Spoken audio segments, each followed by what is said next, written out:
Hi there, Sandra here from Create in Spain. Today I'm using shortcuts a lot and I want to go over the import options, how to open files. Pretty easy, and there's a lot of different file types that shortcut slot can open. So if we come up to the file menu, you have new project, open a project. Those are for ones which are shortcut slot files. Then we have import from here, and you can do either importing from there, or you can go for all your readable files, whatever you happen to have. Can I move this up? No, I can't move that up. It actually goes down further than here. Goes to Brother Pez files, PNGs, Genome, Silhouette Studio, and many more other file types here. We have, let me see, Viking, WPC, and Singer XXX files. So there's a lot of different file types that it can import. The other place, I should say, to do your file importing is up here. Now it says SVG, but it isn't solely for SVGs. This will give you the same options, the same readable files. There we go. Or you can limit it to whatever it is that you've got going on, whether it is PNG, for example, and then it will only allow you to import PNGs, but generally keep it on all readable files. So I've got several different file types here. So if I import an SVG and I open it, what happens? Well, the file comes in as you might expect. And if I move it to one side, you can see the actual lines of the file. If we look down here in the layers panel, actually I'll move the layer panel up because it makes life easier. Be able to see that. We have a group here. We have a cut line, and we have what is theoretically going to be printed if you're printing it out. We have some kind of design here. If you've got a group, it's because obviously there's more than one thing in your file.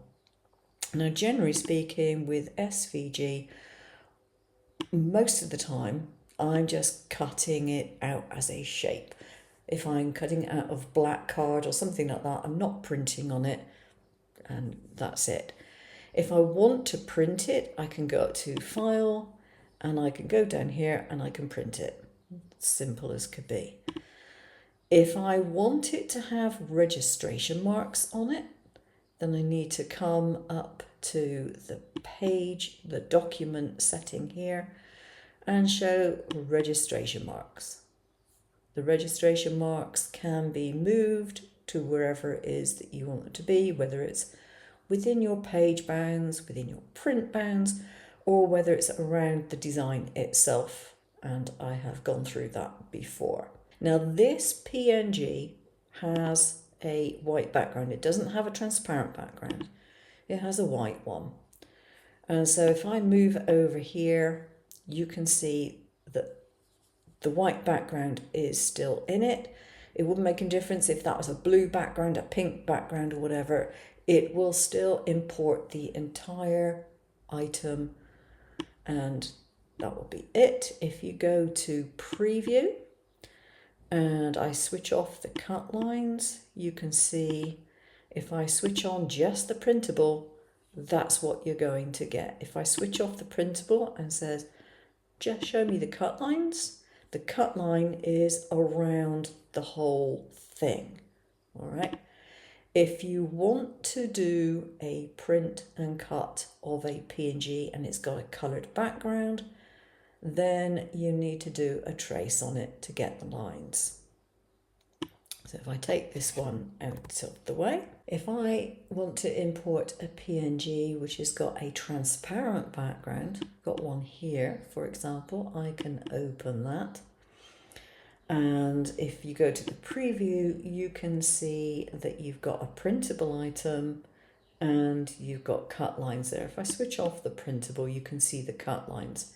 Now you probably wouldn't want, if you're printing it out, to cut all of those. But if you come over here, you have a group. You have cut lines and you have a print. Now, what I need to do, because it doesn't always show things like the colour of the stroke, where you come up here, you can see there isn't anything.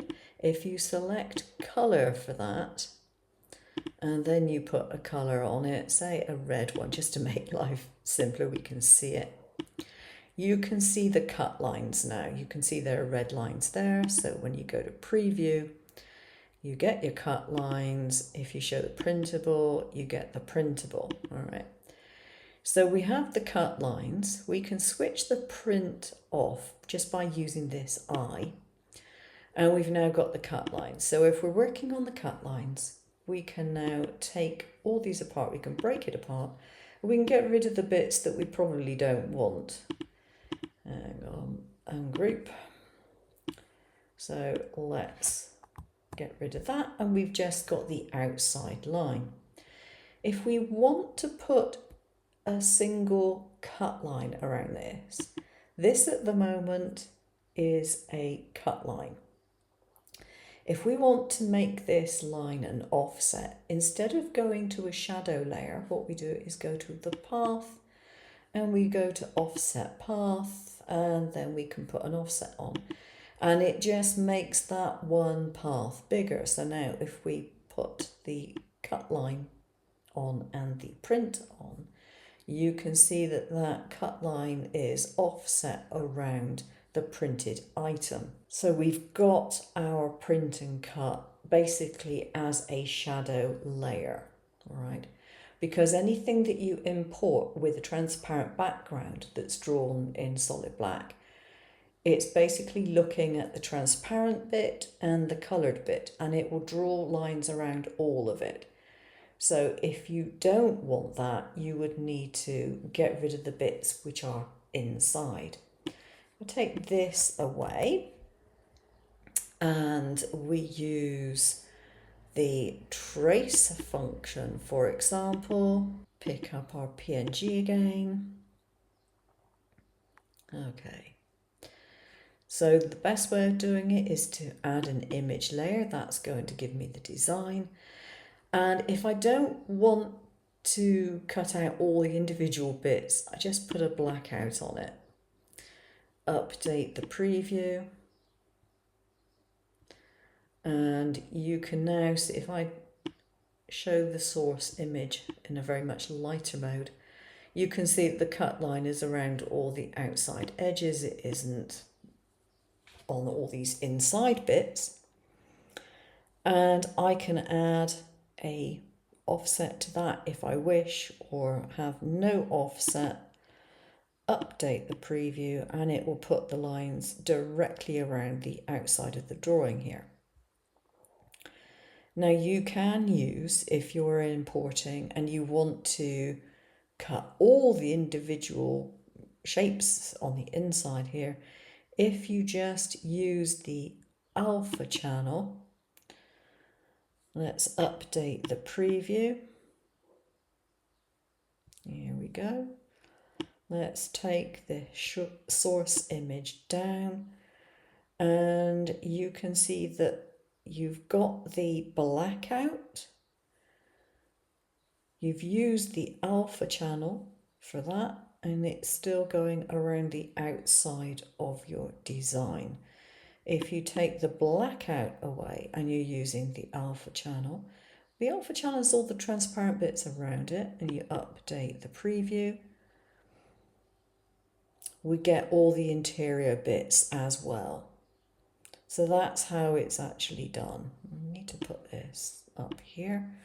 And so if you're happy with that, you just click on OK, or you can prompt to continue tracing if you've got other bits that you haven't traced that you want to trace, whatever. And that is how you're going to be doing it.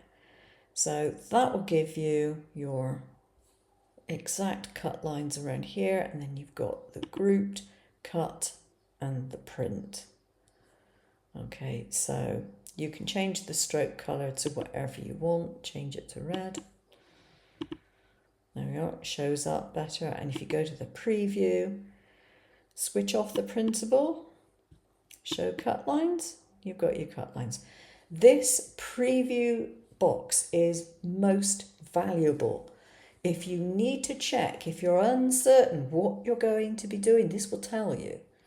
Okay, so we click on done, and that is it for that one. If I want to import something else, maybe I've got a colored design that I want to import. I can bring in my PNG. Here we go. Now, if I use alpha channel, it's going to go and take all this area and do a line around it. I wouldn't even have to do the blackout because there is no design outside of this area. So that is what it is. It's going to be that way no matter what. This is what you're going to be cutting out if you have the blackout selected. If you don't have blackout selected, update the preview. It'll use the alpha channel to pick up the little bits in between. Now that wasn't quite a closed path, but there is a closed path in there, so it's picked that one up. So if you use the blackout, it will just take the outer lines and do it. If you don't use the blackout, it will give you the interior bits as well. Make sure you add the image layer. If you have bits inside here and you're not sure that you're going to want them, if you put the break apart outlines on, when it actually goes into your workspace, you'll just be able to take those out without any difficulty.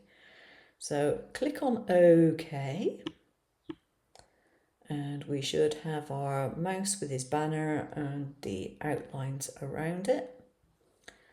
So we've got the grouped file here, we've got the cut layer, we've got the print. If I turn the print off, we can see exactly what we've got for the cut lines.